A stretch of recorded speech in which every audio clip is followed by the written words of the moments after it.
প্রিয় দর্শক শ্রোতা, আপনাদেরকে এখন যে স্থানটি দেখাবো স্থানীয়ভাবে মসজিদের নাম মসজিদে গামামা। এই মসজিদটি অতি প্রাচীন একটি মসজিদ।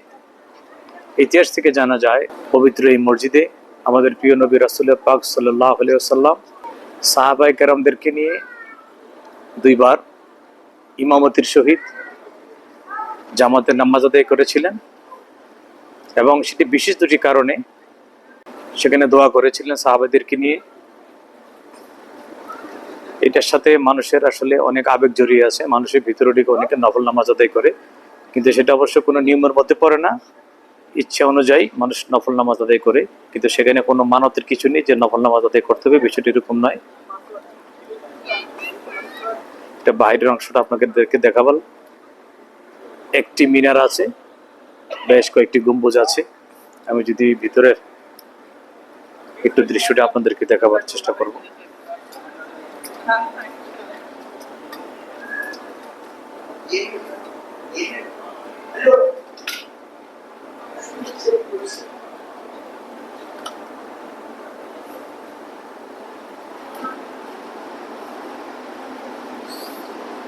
बहुत होश रहते थे मजदा जा आपने बहुत खुश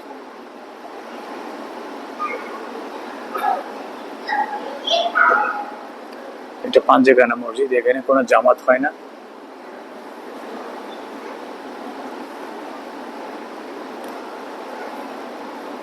প্রবাসী মহিলাদের নামাজের জায়গা আছে মসজিদের ডান অংশে, যে পেস্টনের ভিতরে মহিলাদের নামাজের স্থান।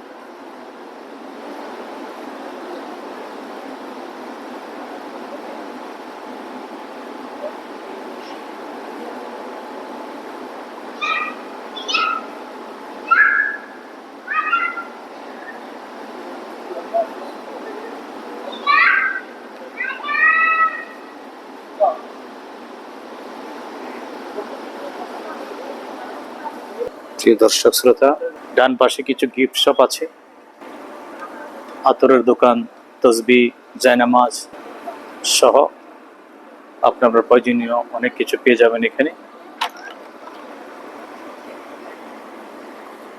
মসজিদ আল গামামা ঠিক তার পাশেই খুবই গুরুত্বপূর্ণ একটি জায়গা আপনাদেরকে দেখাচ্ছি, মসজিদে আবু বকর।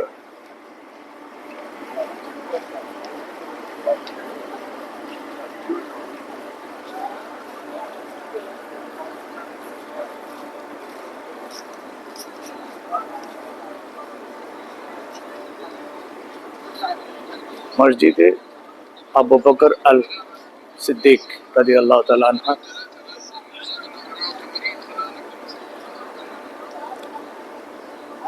একটি মিনার, একটি গম্বুজ খোলা আছে। আমি একটু ভিতর অংশটা আপনাদেরকে দেখাবার চেষ্টা করছি।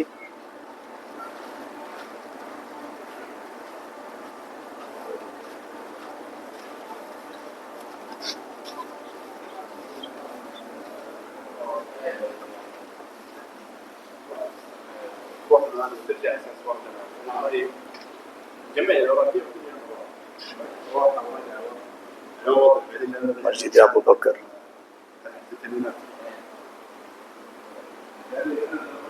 সুবহানাল্লাহ।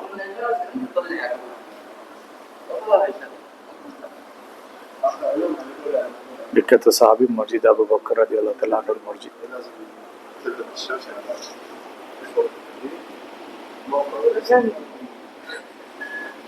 দেখুন তখনকার ইট কেমন ছিল, চুন সুরকি দিয়ে সে গাঁথনি শতাব্দীর পর শতাব্দী এভাবে টিকে আছে।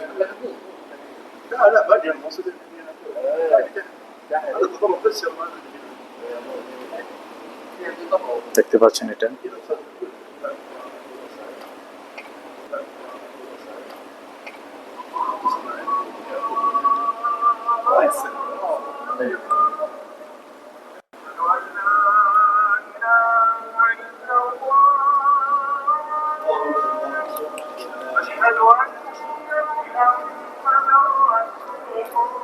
ঠিক আছে, আল্লাহ হাফেজ। আসসালামু আলাইকুম। ওয়ালাইকুম পুরো আসসালাম। কাজ